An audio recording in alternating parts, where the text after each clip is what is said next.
Se você já viajou para a Europa, ou mesmo viu no YouTube, deve ter notado que quase não tem grandes arranha-céus, como na Ásia e nos Estados Unidos.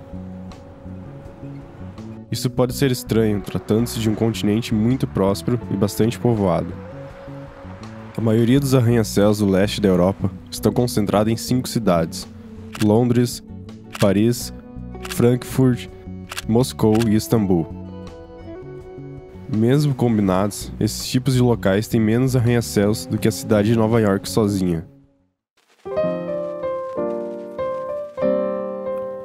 Se você tivesse visitado os Estados Unidos antes de 1870, teria descoberto apenas um grande prédio. O empreendimento de seguros residenciais em Chicago se tornou a primeira construção alta do mundo, com 10 andares. Isso era impressionante para aquela época.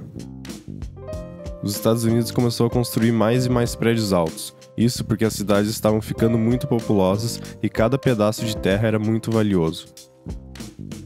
Na Europa, os primeiros edifícios altos surgiram em Moscou. Foram construídos em 1900 e eram chamados de Sete Irmãs.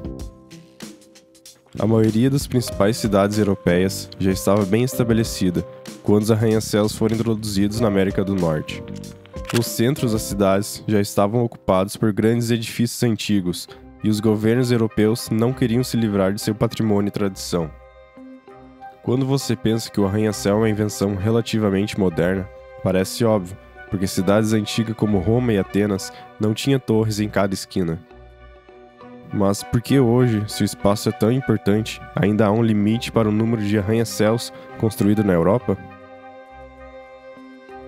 Após a destruição causada na Segunda Guerra Mundial, você pensaria que a Europa aproveitaria a oportunidade para redesenhar suas cidades. No entanto, a Europa na verdade fez o oposto e tentou restaurar muito da herança e tradição que tinham antes que se perdesse na guerra. Em vez de modernizar, era simplesmente recriar projetos arquitetônicos antigos. O espaço, portanto, foi novamente ocupado por um grande número de prédios baixos.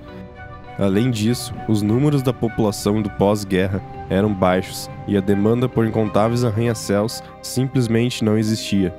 Outra razão pela qual a Europa ainda não tem muitos arranha-céus é devido aos regulamentos de planejamento e restrições que entraram em vigor nos anos 1960 e 70.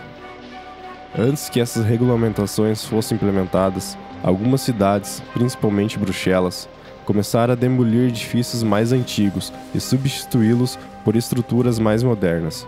Isso levou à criação do termo bruxelização, para a descrição de uma cidade sendo dominada por prédios altos e poucos atraentes.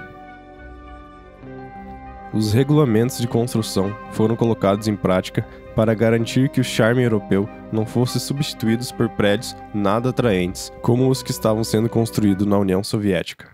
Os regulamentos exigiam que os arquitetos defendessem a estrutura cultural da cidade em qualquer projeto de nova construção. Muitas cidades até decidiram ter áreas dedicadas da cidade, nas quais permitir arranha-céus, do modo a garantir que os empreendimentos de grande altura não invadissem os centros históricos e culturais. Áreas como Canary Wharf, em Londres, e La Défense, em Paris, são separadas da cidade principal e são arquitetonicamente interessantes à sua maneira. Londres, em particular, tem regulamentos em vigor que garantem que edifícios históricos como a Catedral de São Paulo e o Palácio de Westminster tenham vistas irrestritas de grandes distâncias. Os arquitetos são, portanto, restritos a planejar novos projetos e não devem interromper essas vistas protegidas. Felizmente, os arranha-céus projetados por arquitetos do século XXI não são mais os prédios utilitários que costumavam ser. E com alta demanda por escritórios e residências urbanas, as cidades europeias estão se animando com a ideia de receber esses arranha-céus em suas cidades. Em 2019, a Europa tinha apenas 218 arranha-céus, a maioria localizados em apenas 5 cidades, como dito no início do vídeo. Você pode, portanto, esperar ver uma paisagem moderna nessas cidades. Mas isso não significa que a cultura e a tradição sejam totalmente negligenciadas. A Europa conseguiu criar um equilíbrio harmonioso entre o antigo e o novo, permitindo que os viajantes experimentem as partes culturais baixas de uma cidade, sem realmente ter que interagir com arranha-céus. Se você gosta desse tipo de conteúdo, se inscreva no canal e deixe esse comentário aqui abaixo. Valeu!